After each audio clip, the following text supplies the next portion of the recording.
Hello, hello, hello. Been a bit, hasn't it, since we've done one of these. This is the second official RPG review for the series. And in case anybody's wondering, we did one I think it was about a week ago. Feels like a week ago, I believe.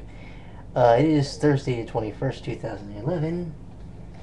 And the game in which we're going to be discussing is Dragon Warrior.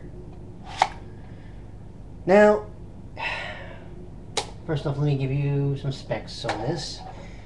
The game was released in Japan on my birthday, May 27th, 1986. Was released in the US almost literally 3 years later. May 26th, 1989. Think about that one for a second. That's actually pretty neat, isn't it? That's one fact for you. This is also the first game, for some of you, which the name Akira Toriyama and Yuji Horii will become synonymous with the game.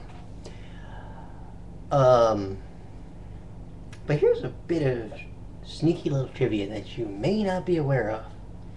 If I told you that, chronologically speaking, while yes, this was the first game released, it was actually the second chronologically, would you believe me? No? Well, I wouldn't have believed it either if I didn't actually take the test. There's a website called The Dragon's Den, which is devoted to the Dragon Quest series.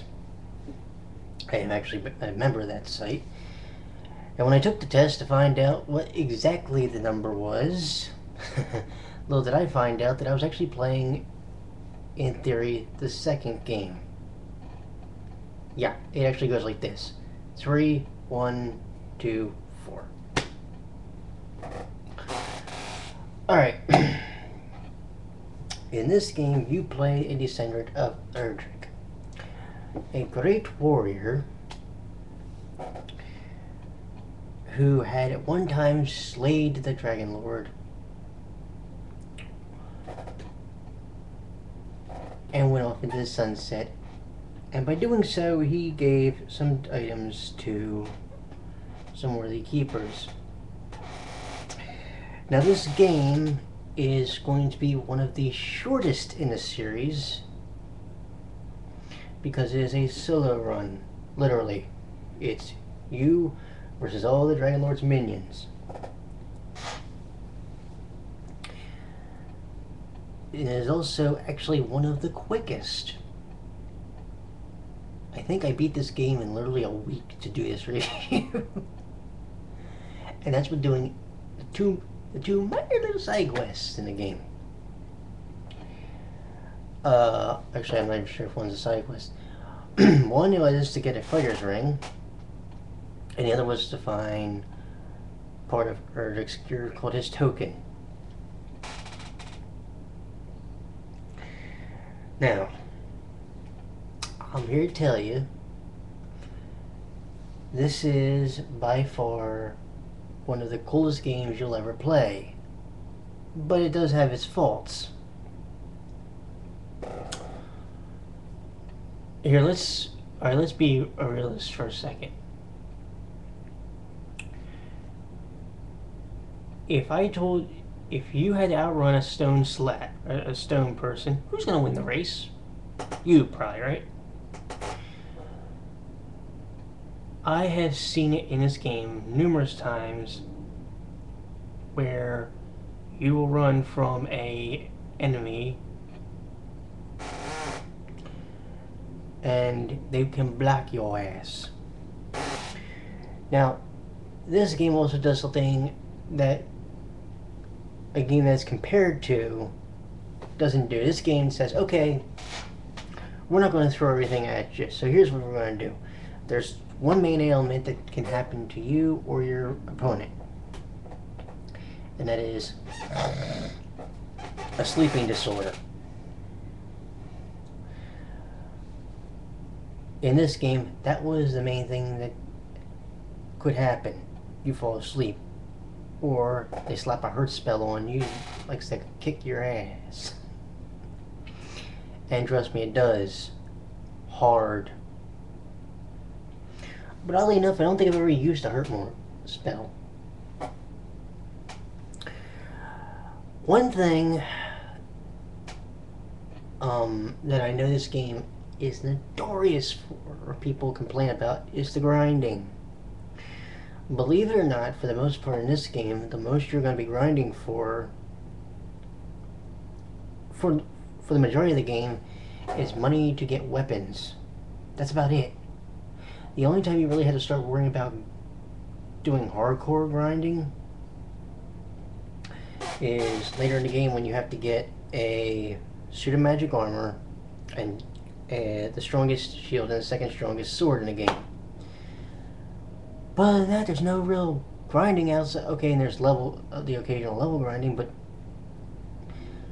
you know, by that point in the game, you're facing enemies that can give you enough experience points that it's not gonna take forever.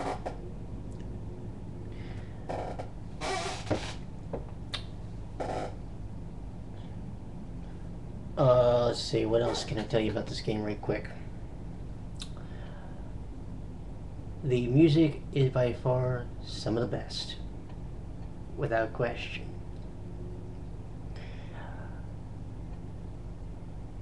Let me think.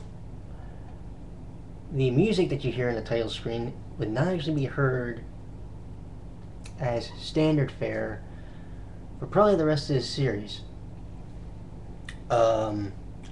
Now, of course, like I said, this is a solo run, so some people may say, well, how hard can this game actually be? It can be a ball buster, especially when you have to go into the final castle, and you have to actually go in there twice. Once to get the most powerful sword in the game, and the other time to face the end boss, who in reality you actually have to face twice without a break. Good luck on that one. Alright. Obviously, because we're doing mainly RPG reviews here, you're going to want to know the skinny on a final score, right? Because this is for the NES, and we will be doing 2, 3, and I'm probably going to do 4 for the NES. Even though I've already done one review for the DS, but I wasn't actually happy with that one. We're not going to worry too much about the graphics, although the characters look as they should.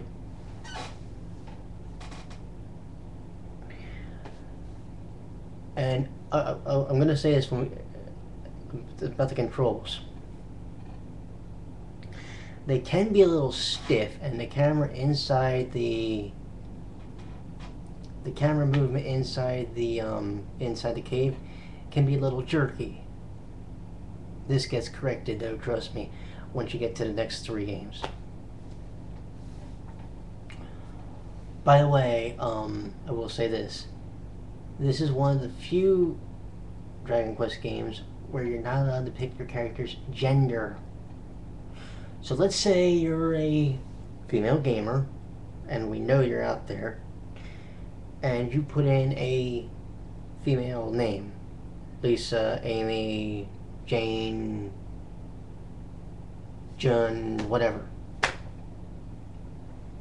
You're pretty much going to have to take a guess if that's really a man or a woman, because they say descendant in the line of Erdrick, but it's pretty much gender neutral. Alright.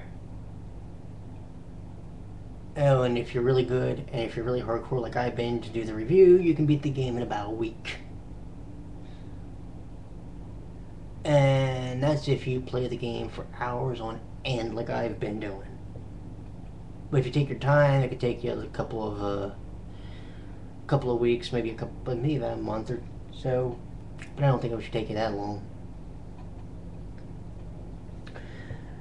Let's see. Scale of 1 to 10. Let's say we give this one an 8. I was going to give it a 7, because actually no, I was actually going to give it a 6 because there are certain things that frustrate you, like how certain spells sometimes don't work when you think they actually should, and you know that the enemy is susceptible to it.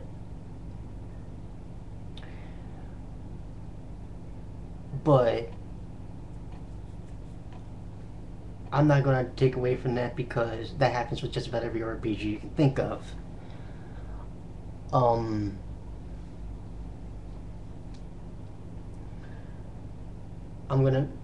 I will say, oh, before I forget, this was the first Dragon Quest game to have a strategy guide, and it was actually published in Nintendo Power, but it was less of a strategy guide. That was more of just a pull-out thing where you can look at different weapons and armor, and it does show the maps for the different levels, but nothing really major. Now, when we get to Dragon Quest 3 and 4, they actually did have strategy guides. Matter of fact, the strategy guide was actually in the handbook that came with the game for 3, and for 4, you had to buy one. But I'll tell you about those games when we get to them. This game gets an 8 out of 10. I hope you have a good night, and I will talk to you when we do Dragon Quest 2 next.